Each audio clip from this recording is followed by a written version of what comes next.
Hello everyone, welcome to the new video. तो ये हमारी NCERT most important question series की सेकंड वीडियो है।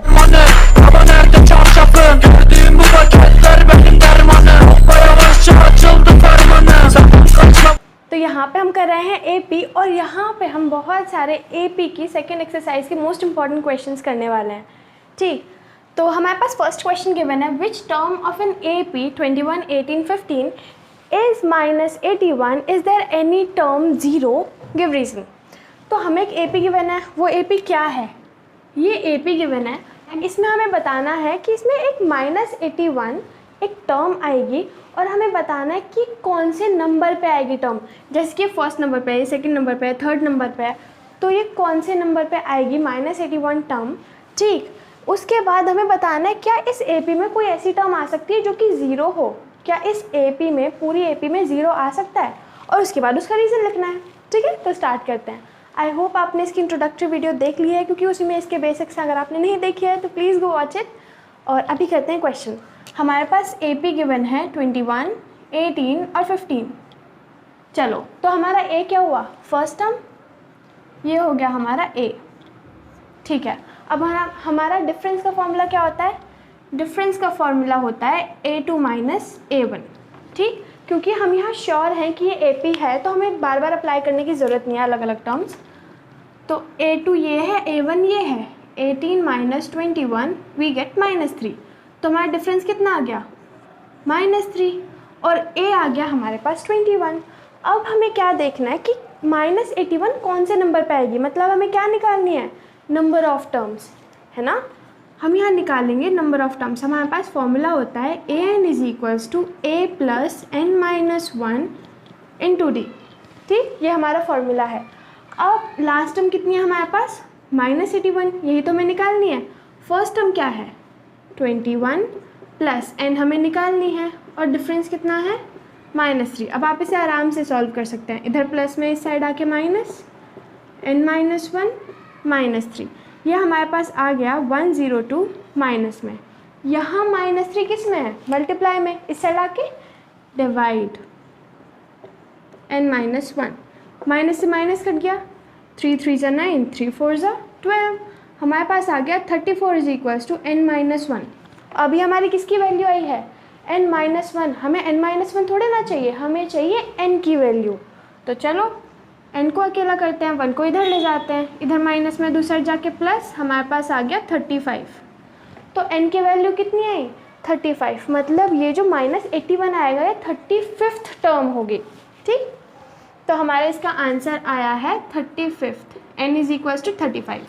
ओके, अभी हमसे उन्होंने एक और क्वेश्चन पूछा है। क्या पूछा है? Is there any term 0? क्या कोई टर्म इस एपी में 0 भी हो सकती है? चलो सॉल्व करके देखते हैं सेम चीज़।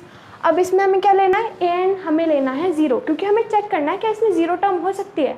अब इसे चेक करने का तरीका, हम फॉर्मूले में an की जगह 0 रखेंगे, a वही रखेगा, d वही रखेंगे।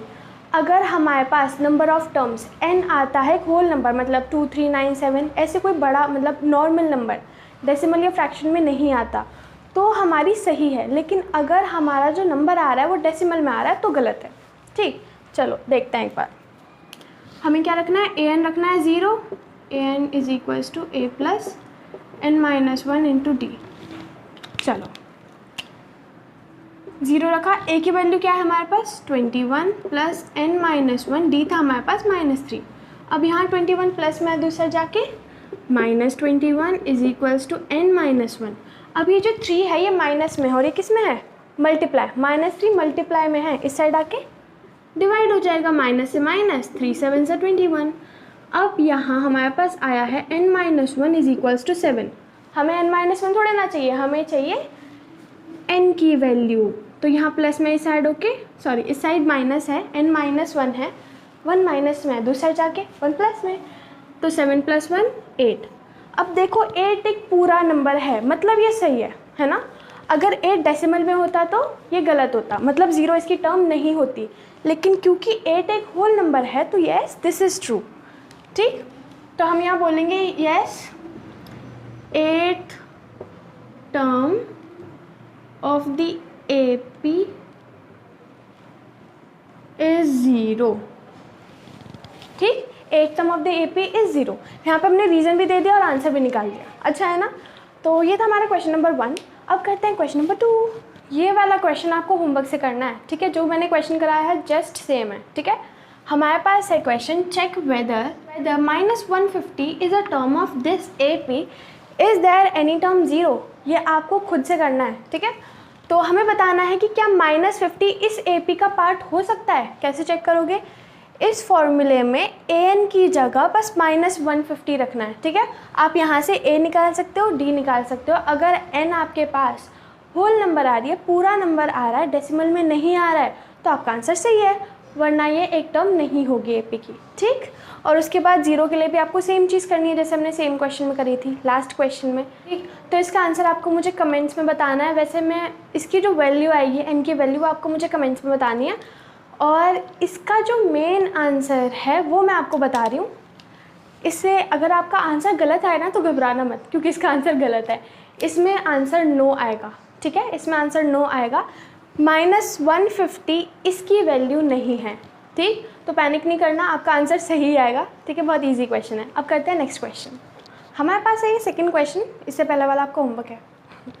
तो which term of an AP is 132 more than it's 54 term. हमारे पास एक AP गिवन है। ऐसे क्वेश्चंस बहुत आते हैं, एग्जाम में भी आएंगे, टेस्ट में भी आएंगे, तो घबराने की बात नहीं है। चलो, तो हमारे पास है एक AP गिवन है। उस AP में बोला कि अगर इसी AP की 54th टर्म में मैं 132 ऐड कर दूं तो कौन सी टर्म आएगी, ठीक है। हमसे बोला कौन सी टर्म आएगी, ये नहीं कि टर्म क्या होगी, कौन सी टर्म, मतलब नंबर ऑफ टर्म्स निकालनी है, ठीक। चलो, तो हमारे एक बात बताओ, मैंने आपको लास्ट टाइम ना इसकी शॉर्ट फॉर्म्स लिखनी सिखाई थी, आपको याद है ना। चलो, तो ठीक है, अगर आपको याद नहीं है तो लास्ट वीडियो में देख लो। 54th टर्म को A54 को लिखेंगे हम A + 53D, ठीक है। ये सीखने की ज़रूरत नहीं है, बहुत ईजी है। A + 53D मतलब यहाँ पे जो नंबर है उससे बस एक नंबर कम इधर ले लो। A + 53D है। अब उन्होंने बोला कि इस टर्म में हम कितना ऐड करेंगे, 132। अगर हम 132 ऐड करेंगे तो हमारे पास कौन सी टर्म आएगी, तो हमारे पास कौन सी टर्म आएगी। चलो, तो पहले इसका वो निकाल लें। A कितना हो जाएगा, 3। A फर्स्ट टर्म होती है तो 3 हो गया। अब हमारे पास D कितना होगा, D क्या होता है, A2 - A1। A2 कितना है, 15, A1 है 3, 15 - 3 आ गया 12। डिफरेंस हमारे पास आ रहा है 12, और जो हमें टर्म निकालनी है वो ये है। अब हम क्या करेंगे, या तो आप इसमें पहले वैल्यूज़ रख लो, ठीक, या तो आप इसमें पहले वैल्यूज़ रख लो या डायरेक्टली कर लो। तो यहाँ पे हम कोई सा भी कर सकते हैं, आपको जो अच्छा लगे आप वो कर सकते हो, आपको कंफ्यूजिंग ना लगे इसलिए हम यहाँ पे पहले वैल्यूज़ रख रहे हैं।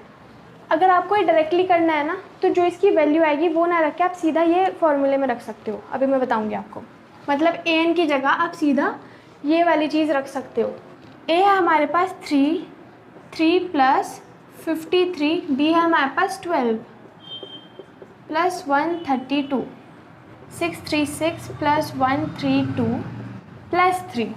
हमारे पास कितना आया, मतलब ये वाली टर्म कितने नंबर पे होगी। अब इसके लिए तो हम आराम से फॉर्मूला रख सकते हैं। ये क्या बन गई हमारी, nth टर्म। क्या बनी है हमारी, nth टर्म। अब यहाँ पे हमारे पास फॉर्मूला गिवन है, सीधा वैल्यूज़ रखें। 771 = a क्या है हमारे पास, 3 + n हमें निकालना है। डिफरेंस कितना है, 12। अब 3 यहाँ प्लस में है, दो साइड जाके माइनस। 771 - 3 = n - 1 × 12। यहाँ पे हमारे पास आया 768। अब 12 यहाँ मल्टीप्लाई में, दो साइड जाके डिवाइड। हमारे पास आया 64 = n - 1। आपको तो पता है हमें n - 1 की वैल्यू नहीं निकालनी, हमें किसकी वैल्यू निकालनी है, n की। तो कितनी आएगी, 64 + 1 65। तो n हमारे पास कितनी आई, 65। आपको समझ आया ना। इसे नोटबुक में ज़रूर प्रैक्टिस करना है, सारे क्वेश्चंस आपको नोटबुक में प्रैक्टिस करना है, साथ के साथ सॉल्व करो और मुझे आंसर बताओ कमेंट्स में, ठीक। तो ये था हमारा सेकंड टाइप का क्वेश्चन। अब हम चलते हैं इसके होमवर्क क्वेश्चन की तरफ। अब देखते हैं नेक्स्ट क्वेश्चन। नेक्स्ट क्वेश्चन है हमारे पास, the sum of 4th and 8th term of an AP is 24 and that of 6th and 10th term is 44. Find the AP. हमें बोला कि एक AP है, क्या AP है हमें नहीं पता. उन्होंने बताया कि उस AP में जो 4th है और 8th टर्म है, 4th नंबर पे जो टर्म है और 8th नंबर पे जो टर्म है, अगर हम उन दोनों टर्म्स को प्लस कर दें तो हमारे पास आएगा 24.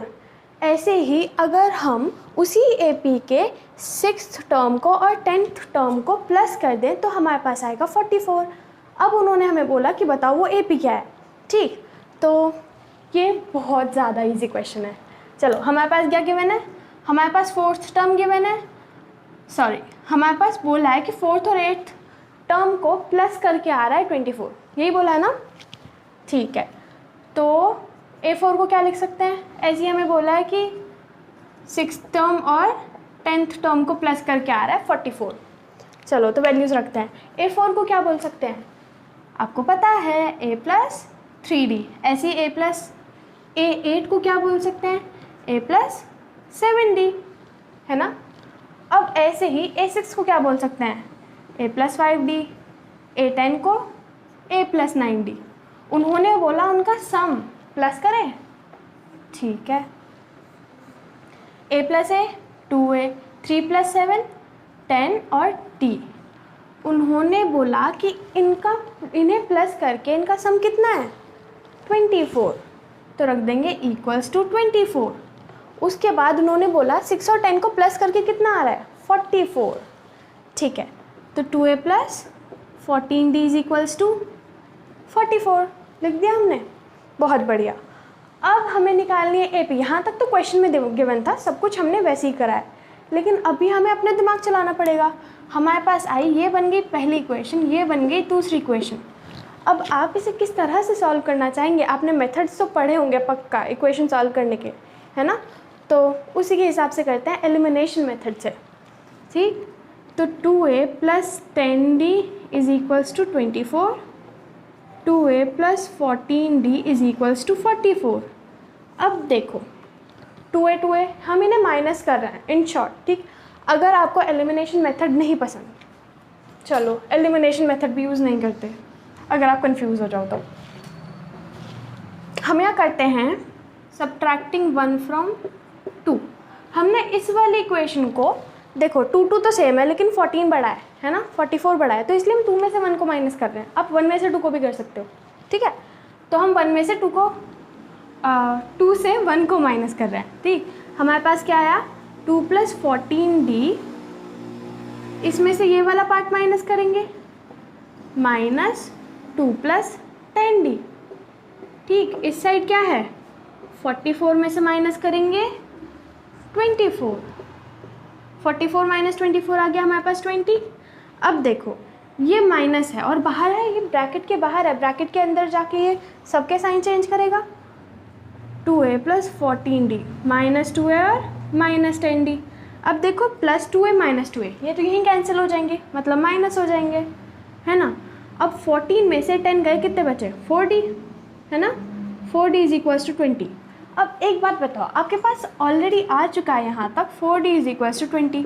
क्या आप D की वैल्यू नहीं निकाल सकते, मुश्किल है, बिल्कुल नहीं, क्योंकि 4 और D एक दूसरे से मल्टीप्लिकेशन में है, दूसरी साइड जाके डिवाइड होगा, डिफरेंस तो यहीं रहेगा. तो 20/4 डिफरेंस आ गया हमारे पास 5. तो आपको तो पता है ना D को कॉमन डिफरेंस भी बोलते हैं, अरे आपको पता होगा. चलो, तो हमारे पास D आ गया. अभी हमें AP के लिए हमें क्या चाहिए होता है, एक चाहिए होता है A और दूसरा चाहिए होता है D, है ना. D तो हमारे पास आ चुका है, अभी हमें A की भी वैल्यू निकालनी पड़ेगी. ठीक है, कौन सी वाली इक्वेशन में पुट करें, चलो फर्स्ट इक्वेशन में पुट करते हैं. Putting the value of D in first. हमारे पास फर्स्ट इक्वेशन है 2A plus 10D is equals to 24. ठीक, हमारे पास डिफरेंस 5 है, तो सीधा सीधा पुट करते हैं. 2A plus 10 multiply by 5, 2A is equals to, चलो 2A plus 50 is equals to क्या हो जाएगा 24. 2A इज इक्वल्स टू, अब 24 में से हम 50 माइनस करेंगे, कितना आएगा -26। अब a से 2 मल्टीप्लाई में दूसरा जाके डिवाइड, तो -26 अपॉन 2 कितना आएगा?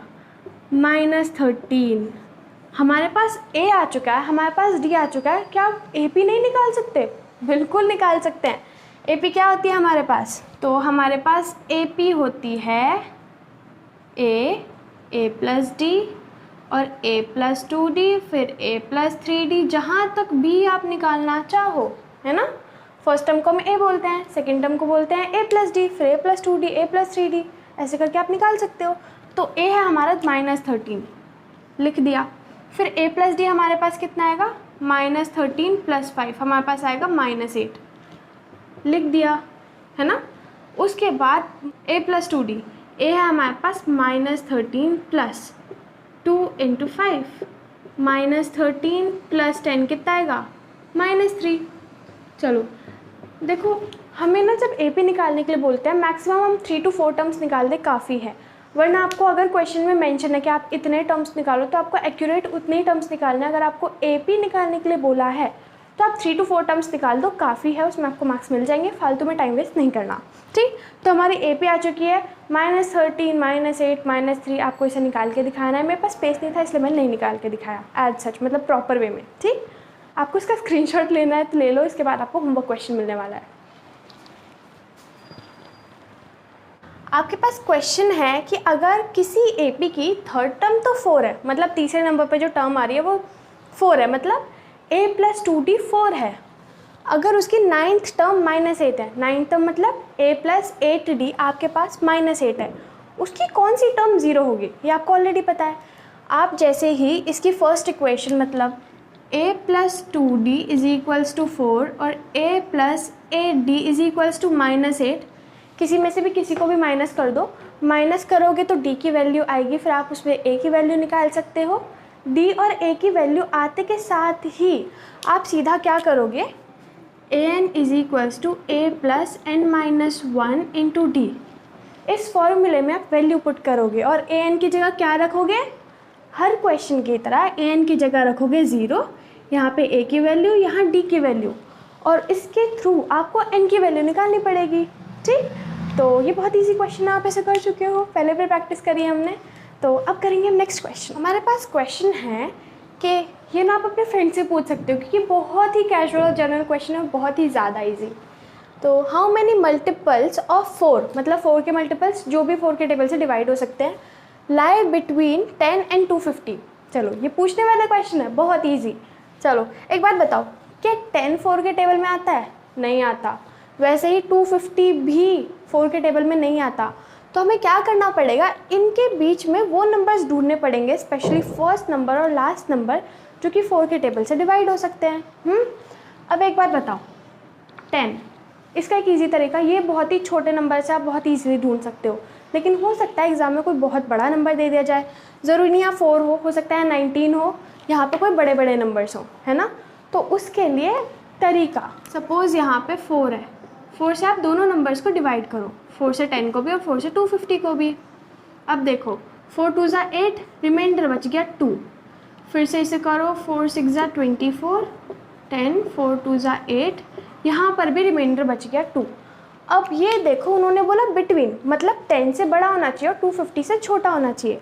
अब 250 में से छोटा करने के लिए क्या करते हैं, माइनस। कितना माइनस करना है? जो रिमाइंडर आया है, मतलब 250 माइनस 2 कितना आया? 248। ये सबसे ज़्यादा इजी तरीका है। ठीक है, बहुत इजी है ना। आपको क्या करना है, डिवाइड करना है, देखना है रिमाइंडर कितना आ रहा है, उतना माइनस कर दो। ठीक, अब देखो यहाँ पे 10 से छोटा देखना है, नहीं, उन्होंने बोला 10 और 250 के बीच में, मतलब 10 से बड़ा देखना पड़ेगा और 250 से छोटा। 250 से छोटा देखना था इसलिए माइनस करा, 10 से बड़ा देखना है तो प्लस करेंगे। 10 + 2, 10 + 2 आ गया हमारे पास 12। ठीक, तो इसका एक तरह से आप फॉर्मूला मान सकते हो कि जो स्टार्टिंग में नंबर दिया है, अगर बिटवीन लिखा है, स्टार्टिंग में जो नंबर दिया है उसमें रिमाइंडर प्लस करेंगे और एंड वाले में रिमाइंडर माइनस करेंगे। ठीक, तो n + r, n मतलब नंबर प्लस रिमाइंडर, और n - r मतलब नंबर माइनस रिमाइंडर। ठीक, अब देखो हमारे पास पहला नंबर क्या आया, 12, 10 के बाद देखो सीधा 12 आता है टेबल में। इसके बाद हमारे पास लास्ट नंबर क्या आया, 248। ठीक है, बहुत ईजी है। अब एक बात बताओ, 12 के बाद 4 के टेबल में क्या आएगा, 4 4 प्लस करते जाओ, आपको तो टेबल भी आती है। 16, 20, 24 कहीं तक भी ले लो। अब हमें ये पता चल गया कि यार इसकी जो फर्स्ट टर्म है वो तो 12 है। अब हमें क्या पता लगाना है कि इसका डिफरेंस कितना है। डिफरेंस का फॉर्मूला क्या होता है, a2 माइनस a1। ठीक, 16 माइनस 12 कितना आ गया, 4। अभी आपको इतना करने की भी ज़रूरत नहीं है, वैसे दिखाने के लिए कर दो, आपको पता ऑलरेडी डिफरेंस 4 ही होगा क्योंकि 4 का ही टेबल है। ठीक, तो हमारे पास a आ गया, हमारे पास डिफरेंस आ गया। अब हमें क्या चाहिए, कुछ भी नहीं, फॉर्मूले में वैल्यूज पुट करते हैं। हमें क्या निकालनी है, n। कितनी टर्म्स आएंगी, हाउ मैनी मल्टीपल्स, मतलब कितनी टर्म्स आएंगी। तो हमारी हो गया nth term, an is equals to a plus n minus 1 into D. अब हमारे पास nth टर्म कितनी है, 248, a कितना है 12 प्लस n हमें निकालनी है, डिफरेंस कितना है हमारे पास 4। अब अच्छा एक बात बताओ, इधर प्लस में दो साइड जाके माइनस, जल्दी जल्दी करो। अब आपकी स्पीड बन जानी चाहिए, है ना, जितने क्वेश्चंस प्रैक्टिस करोगे उतनी स्पीड बनेगी। यहाँ आएगा 236, यहाँ मल्टीप्लाई में है, दूसरी साइड आके डिवाइड, 4 5 ज़ा 20 और 4 9 ज़ा 36। तो 59 is equals to n plus 1। अब उधर माइनस में है, n माइनस 1 है, इधर क्या है n माइनस 1, उस साइड ओके। हमें सिर्फ चाहिए n, यहाँ n माइनस 1 है, यहाँ का माइनस 1 उधर जाके प्लस n की वैल्यू 60, है ना। बहुत ज़्यादा इजी क्वेश्चन। तो इसी तरह के इजी क्वेश्चन होते हैं एपी में। अभी हम नेक्स्ट एक्सरसाइज भी करेंगे, अभी ये एक्सरसाइज ख़त्म करते हैं। चलो, ये है हमारा नेक्स्ट क्वेश्चन। नेक्स्ट क्वेश्चन है, find the 11th term from the last of AP 1074 - 62। तो हमारे पास एक AP गिवन है। अब इसमें ट्विस्ट क्या है, नॉर्मली हम सीधी AP में से निकाल रहे थे टर्म्स, अब हमें निकालनी है उल्टी AP में से। उल्टी AP मतलब एंड से स्टार्ट करेंगे हम, ठीक है, हम एंड से स्टार्ट करेंगे। अब एंड से स्टार्ट करने में एंड से ये फर्स्ट टर्म हो जाएगी, फिर ये सेकंड, फिर इसके आगे टर्म्स बढ़ते जाएंगे 1 2 3 4 5 6 ऐसे। तो अब हमें कैसे पता चलेगा कि एंड से 11th टर्म स्टार्टिंग से कैसे होगी, उसमें ना फिर आपको काउंट करना पड़ेगा, काउंटिंग लिख के। उससे ज़्यादा अच्छा है कि आप इस AP को ही रिवर्स कर लो, मतलब AP को ऑन रिवर्सिंग द AP क्या होगी, -62 से स्टार्ट होगी और जाते जाते फिर वो जाते जाते क्या है 4 7 10। ठीक, अब आप क्या करोगे, तो हम डिफरेंस कैसे निकालेंगे, हमें बाद वाली टर्म में से पहली टर्म को माइनस करना होता है। तो हमारे पास आएगा 10 - 7, डिफरेंस कितना आ गया हमारे पास 3। डिफरेंस कितना है हमारे पास 3, डिफरेंस आ गया, डिफरेंस है हमारे पास 3। अब हम इसमें वैल्यू पुट करेंगे, A11 is equals to A plus 10D, value put करी, हमारे पास आया -32। A11 कितना है हमारे पास -32। तो आई होप आपको क्वेश्चन बहुत अच्छे समझ आ गया होगा, क्योंकि ये वाला क्वेश्चन काफ़ी बार आता है, ठीक है। तो मेरे बारे में भी ये वाला क्वेश्चन आया था, so that's why this is an important question. मैंने जितने भी क्वेश्चंस कराए हैं आपको होमवर्क में भी दिए हैं, सारे इंपॉर्टेंट है, प्लीज़ उनकी प्रैक्टिस कीजिए। और अभी आपको मिल रहा है एक स्पेशल क्वेश्चन होमवर्क में। तो ये हमारा लास्ट क्वेश्चन है। लास्ट क्वेश्चन कहता है कि Jimin saved ₹500 in the first week of the year and then increase his weekly saving by 175.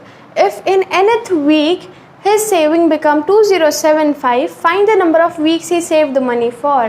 तो क्वेश्चन में हमें बोल रहे हैं कि एक जिमिन नाम का इंसान है जो कि ₹500 पहले वीक में सेव करते हैं, और उसके बाद जो वो सेव कर रहे हैं 500, उसमें हर हफ्ते ₹175 बढ़ाते जाते हैं। तो सेकेंड वीक में होगी 675 और फिर 675 में 175 प्लस करके ऐसे उनकी AP बनेगी।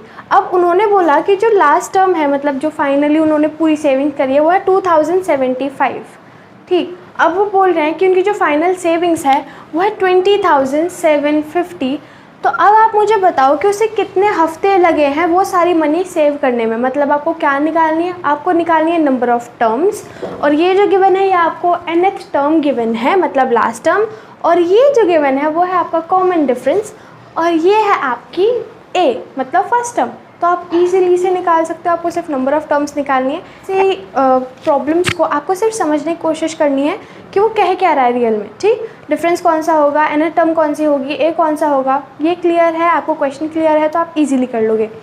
इसके बाद आप अगर कर सकते हो तो प्लीज़ NCERT के क्वेश्चंस 5.2 के कवर करो, कोशिश करो, आपको बहुत ही ज़्यादा ईजी लगेंगे। इसके बाद तो बहुत ही ठीक। और इसके जो एग्जाम्पल्स हैं, अगर आप NCERT क्वेश्चंस भी नहीं कर रहे हो, एग्जाम्पल्स ज़रूर करो। Example number 3 to example number 10, इसके बीच के आपको सारे एग्जाम्पल्स करने हैं। इस तरह के क्वेश्चंस, सारी चीज़ों से मैंने ये क्वेश्चन सेलेक्ट करे हैं क्योंकि इम्पॉर्टेंट हैं। यही तरह के क्वेश्चंस रिपीट होंगे, आपकी बहुत ही अच्छी प्रैक्टिस हो जाएगी। अगर आप प्रैक्टिस करोगे, एग्ज़ाम में कॉन्फिडेंट रहोगे, आपके मार्क्स आने के ज़्यादा चांसेस होंगे, आप कॉन्फिडेंट फील करोगे, आपको बेटर फील होगा। ठीक, तो all the best for exams, all the best for your preparation, keep growing, keep learning, keep working hard and stay happy. ठीक, तो अब हम मिलेंगे नेक्स्ट वीडियो में। Thanks for watching.